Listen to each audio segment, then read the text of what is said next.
It's not his baby. Online attacks rise against Tan Songyun.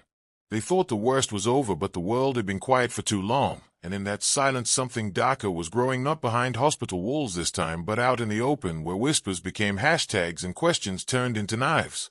It started with one comment beneath an old photo, one simple question that should have been ignored: who's the father? The post barely got attention at first, buried beneath thousands of supportive messages and emojis, but something about the timing made it dangerous, because just days earlier Tan Songyun had vanished again and Shu Kai had been seen alone again, and fans were starting to wonder if the story they loved was beginning to crack. Then came the second comment: it's not his baby, the first words typed with malice and doubt, and the beginning of something neither of them saw coming. By morning it had spread across every corner of the internet. Forum pages began to light up with side-by-side comparisons, photos of Tan Songyun from past drama, screenshots of Shu Kai crying outside the hospital door, even a video clip from an interview he did 3 years ago where he said, "If she ever lied to me, I don't know what I'd do." They took that line and made it prophecy. Hashtags started trending faster than they could be stopped. Whose baby is it? Not Shu Kai's son. Fake love, fake story. Tan Songyun exposed. The headlines began to appear on small blogs first, then larger gossip sites, then finally the mainstream news, and by the time Shu Kai's team tried to shut it down, it was already too late. Tan Songyun saw it first, not from her phone but from the nurse who came into the hospital room with eyes full of concern and a voice she was trying hard to keep steady. She said quietly, "I think you should avoid looking at social media today." And Tan Songyun knew what that meant. She had heard those words before. They were code for someone said something awful, and it's spreading fast. She nodded, but she did not cry, not at first. She turned to Shu Kai, who was asleep beside her chair, pulled close, his hand still wrapped around hers from the night before. She looked at his face, at the tired lines forming under his eyes, the beard he hadn't shaved in 3 days, and she wondered how many more storms he could survive. When he woke, she didn't tell him, not immediately. She waited until the doctors came and checked the monitor, until the soft beeping of the baby's heart gave her enough courage to face what she had to say. Then she whispered, "There's something you should see." At first he didn't believe her. He thought she was exaggerating or being sensitive or maybe reading into the usual noise of online gossip, but the moment he opened his phone and saw his own name trending beside the phrase, "It's not his baby," something inside him shifted. He stood up and walked to the far side of the room, phone in hand, reading everything and saying nothing until he reached the bottom of a thread and whispered, "They really think you'd lie to me." Tan Songyun's voice was soft and steady. "I haven't, and you know that." And he nodded without hesitation, because somewhere beneath the panic and the public noise he knew the truth had never left her eyes. But knowing the truth didn't erase the pain. What hurt the most was the betrayal, not from each other but from the world, the same world that had once called their love inspiring, now called it staged. The same fans who once sent baby gifts were now dissecting her every photo, looking for proof that she had cheated. People began to question the timeline of her pregnancy. Screenshots of her stomach in past appearances were being zoomed and compared. Strangers argued over dates and months like they were part of their medical team. And through it all, Shu Kai remained silent for 2 days. He said nothing online, gave no statement, took no calls. He stayed by her side, sleeping in that hospital chair, eating barely enough to function, watching over her as if his presence could block out the noise. On the 3rd day he snapped. It happened during a nurse rotation, and Yu in turn whispered too loudly outside the door, "Didn't they say it's not his baby?" And Shu Kai heard it. He stepped out into the hallway and said firmly, "Say that again. I want to hear you say that to my face." The room fell silent. The nurse apologized, stammering, trying to step away, but it was too late. Shu Kai's eyes were red, not from anger but from something deeper: betrayal, disappointment, grief, the kind that turns words into weapons. Back inside, he sat beside Tan Songyun again, and for the first time he broke. "I hate that they are doing this to you. I hate that I can't stop it, and I hate that after everything we've been through, this is what they think of us." She tried to hold his hand, but he shook his head. "I let them in," he said. "I gave them access to our lives, our moments, our truth, and now they are tearing it apart."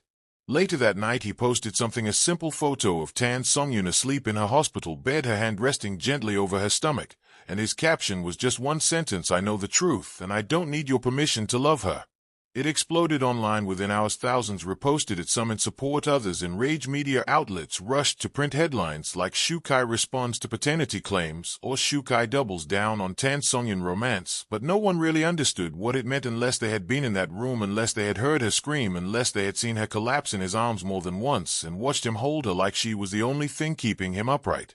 The next day, Tan Songyun's mother arrived quietly, entering the hospital with a scarf pulled high over her face. Reporters spotted her anyway, and the photo went viral. Was she there to defend her daughter or confront her? The public didn't know, and they were hungry for more. Inside the room, it was not drama, it was not spectacle, it was just a mother sitting at the edge of her daughter's bed, brushing her hair back and whispering, "You are stronger than they think, and you always have been." Shukai left the room briefly to give them privacy, but when he returned she was holding her mother's hand and smiling the soft kind of smile that only comes after being reminded of who you are before the world tried to tell you otherwise. Still, the attacks didn't stop. More photos surfaced, older images twisted into false timelines. A supposed anonymous source claimed that Tan Songyun had met someone else during her brief separation from Shukai, a lie so bold it barely deserved a reaction, and yet it circled the internet like wildfire. Producers from her latest drama called to ask if they should delay promotion. Sponsors began pulling back, worried about public perception. A major magazine pulled a cover story that had already been shot. Shukai's own studio began to panic, quietly holding meetings, discussing options, rebranding narratives, trying to spin the situation into something manageable, but he wanted no part of it. This wasn't branding, this was his life, and she was his family. He walked into the meeting on the fourth day and said one sentence: "If any of you distance yourselves from her, you can distance yourselves from me." And then he walked out. It was the kind of loyalty that broke the internet again, but this time the tides began to turn slowly, quietly. At first, a fan posted an old video clip of them together from behind the scenes. He was helping her with her shoes. She was laughing, holding her stomach, saying, "Our baby's kicking again," and the comments began to change. The villa was quiet. Too quiet. They arrived just after midnight. The skies were dark and moody, but it wasn't the kind of darkness that scared Tan Songyun anymore. It was peace.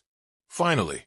Away from the whispers, away from the cameras, away from the claws of people who only knew how to love until it stopped being entertaining. She sat by the window with a blanket around her legs, staring at the stars. Shukai stood behind her, phone in one hand, the other resting gently on her shoulder. He hadn't posted anything since that final photo. He didn't plan to. Not now. Let them think what they want, he whispered.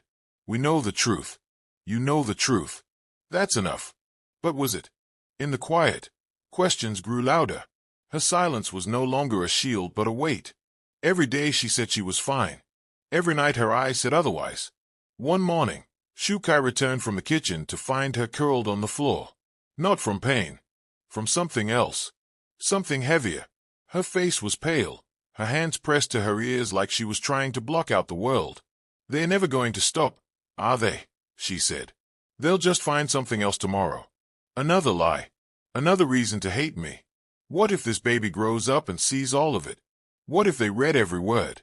Shukai knelt beside her, pulled her into his arms, and said nothing for a long time. Then finally, he whispered, "Maybe it's time to speak. Not to defend, but to reclaim." Tan Songyun blinked. Her lips parted like she wanted to argue, but no sound came.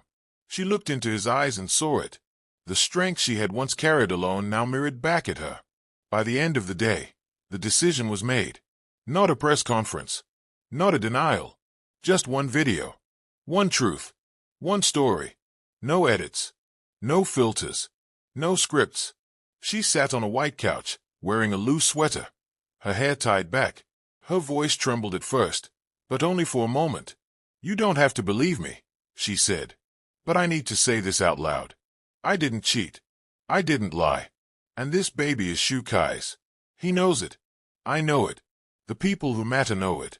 She paused, then continued. "I'm not perfect. I've made mistakes. But loving him was never one of them. And I'm not ashamed to say that I am terrified. Not of being a mother, but of raising a child in a world that attacks women for carrying life. In a world where the first thing we hear when we're most vulnerable is you're lying." Her voice cracked, but she didn't stop. "You hurt me, but I won't let you break me." Shukai stepped into frame at that moment, sat beside her, and took her hand. "I've said it before and I'll say it again," he said. "I know the truth. And I don't need permission to love her. We don't need your approval.